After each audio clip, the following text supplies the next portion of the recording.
ہمارے ذہنوں میں جو معیارات بیٹھے ہوئے ہیں وہ کیا ہے؟ کامیابی پیسے سے ہے، کامیابی جائیداد سے ہے، کامیابی کاروبار سے ہے، کامیابی شہرت سے ہے، کامیابی اقتدار سے ہے. یہ معیارات ہیں. جو جتنا دولت مند اتنا کامیاب، جو جتنا مشہور اتنا کامیاب، جو جتنا پاپولر اتنا کامیاب، جو حکومت پر پہنچ گیا کامیاب، جس نے بڑا کاروبار جما لیا کامیاب، جس نے بہت جائیداد بنا لی کامیاب. یہی ہے اصل میں ساری بس کی گانٹھ. جو تصور کامیابی کا ہوگا اسی کے مطابق آپ کی بھاگ دوڑ ہوگی، اسی کے لیے جد و جہد ہوگی، اسی کے لیے توانائیاں صرف ہوں گی، اسی کے لیے دن رات کی مشقت ہوگی. یہ ہے اصل شے جس کی یہاں نفی ہو رہی ہے. کامیابی دولت سے نہیں، کامیابی شہرت سے نہیں، کامیابی اقتدار اور طاقت اور حکومت سے نہیں، بلکہ کامیابی ہے ایمان سے، عمل صالح سے، تواصی بالحق سے، تواصی بالصبر سے. آپ غور کیجئے اس نقطہ نظر کا، اس ایٹیچیوڈ کا، یہ جو مینٹل ایٹیچیوڈ ہے اس کا بدل جانا ہی انسانی شخصیت کے اندر انقلاب برپا کرے گا. اب آپ کا نتیجہ کیا نکلا؟ اگر تو دولت سے کامیابی ہوتی تو قارون بہت کامیاب تھا، اگر حکومت سے کامیابی ہوتی تو فرعون اور نمرود بہت کامیاب تھے. کامیابی ان سے نہیں ہے. کامیابی انسان دولت میں قارون کی دولت تک پہنچ جائے اور دنیا میں دبدبہ اور اقتدار اور سلطنت اور حکومت کے اعتبار سے وہ نمرود اور فرعون کا مقام حاصل کر لے، وہ ناکام ہے، خائب ہے، خاسر ہے، برباد ہے.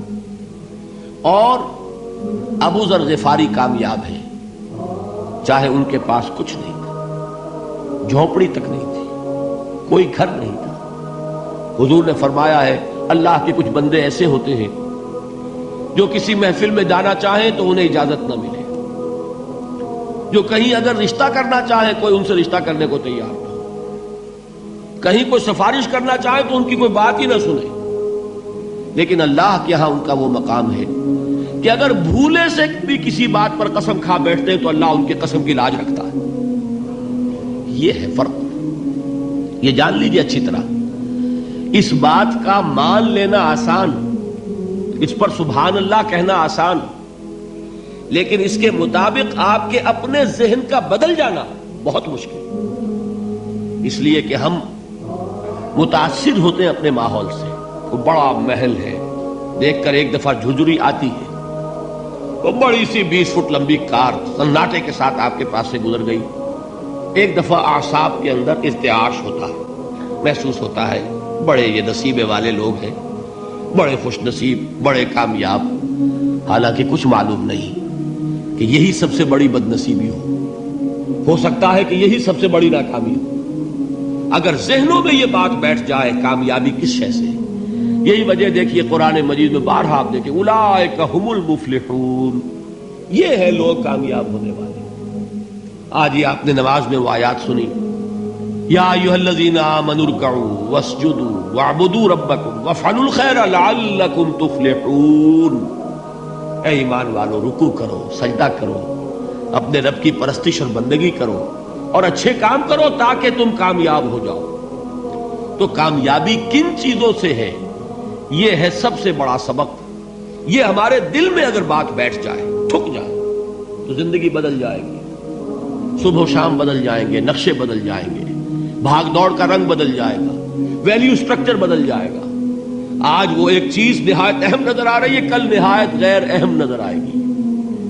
جیسے کہ حضور کی حدیث ہے، مالی ولی دنیا، مجھے تمہاری اس دنیا سے کیا سروکار ہے. انما مثلی کراکب استظل تحت شجرۃ ثم راح فترکها، میری مثال تو اس سوار کی سی ہے جو تھوڑی دیر کے لیے ایک درخت کے سائے میں ٹھہرتا ہے سستانے کے لیے، پھر وہ اپنا راستہ لیتا ہے. اسے اس درخت سے مستقل تعلق اس کا نہیں ہے، وہ اس کا گھر نہیں، وہ اس کی منزل نہیں. اسی طرح یہ دنیا میرا گھر نہیں ہے. اب دیکھیے ہم کہتے ہیں انا للہ و انا الیہ راجعون، ہم تو مسافر ہیں، ہم اللہ کے پاس سے آئے، اللہ کی طرف ہمیں لوٹ جانا ہے. کن فی الدنیا کانک غریب و عابر سبیل، حضور فرماتے ہیں دنیا میں ایسے رہو جیسے کہ تم اجنبی ہو یا راہ چلتے مسافر ہو. لیکن یہ طرز عمل کب ہوگا؟ جبکہ یہ آیت ہمارے ذہنوں کے اندر بیٹھ گئی ہو. والعصر ان الانسان لفی خسر الا الذین آمنوا وعملوا الصالحات وتواصوا بالحق وتواصوا بالصبر. یہ ہے اصل بات جو میں نے عرض کیا تھا کہ میں بتاؤں گا صحابہ کیوں ایک دوسرے کو یاد دلاتے تھے. اس لیے کہ دیکھیے جیسے برف باری اگر ہو رہی ہو، آپ باہر نکلیں گے تو برف آپ کے کپڑوں پر جم جاتی ہے نا، تو آپ جھٹکتے ہیں کپڑوں کو تاکہ برف ہٹ جائے. ہمارے ایمان پر اس دنیا میں رہتے ہوئے جب ہم متاثر ہوتے ہیں ماحول سے تو گردہ آ جاتا ہے، برف پڑ جاتی ہے، اس کو جھٹکتے رہنے کی ضرورت ہے. اور وہ جھٹکنے کی بہترین اور مؤثر ترین شکل یہی ہے کہ یاد رکھو کامیابی ان چیزوں سے نہیں ہے. چمک دمک جو ہے دنیا کی، یہ ساری چمک دمک جو تمہیں رجھا رہی ہے، جو تمہیں اپنے اندر گم کیے ہوئے. یہ لفظ گم پر اقبال کا وہ شعر یاد آ گیا کہ کافر کی یہ پہچان کے آفاق میں گم ہے، اور مومن کی یہ پہچان کے گم اس میں ہے آفاق. تم گم نہ ہو کر رہ جاؤ، اس میں مبہوت نہ ہو کر رہ جاؤ، مرعوب نہ ہو کر رہ جاؤ. دنیا ہی کی محبت تمہارے اوپر ڈیرے نہ ڈال دے، تمہارے دلوں کے اوپر مسلط نہ ہو جائے. لہذا تازہ کرتے رہا کرو والعصر ان الانسان لفی خسر الا الذین آمنوا وعملوا الصالحات وتواصوا بالحق وتواصوا بالصبر. پھر یاد کر لو، پھر تازہ کر لو اپنے اس یقین کو کہ کامیابی دولت سے نہیں، کامیابی ثروت سے نہیں، کامیابی اقتدار سے نہیں، کامیابی شہرت سے نہیں، کامیابی جائیداد سے نہیں.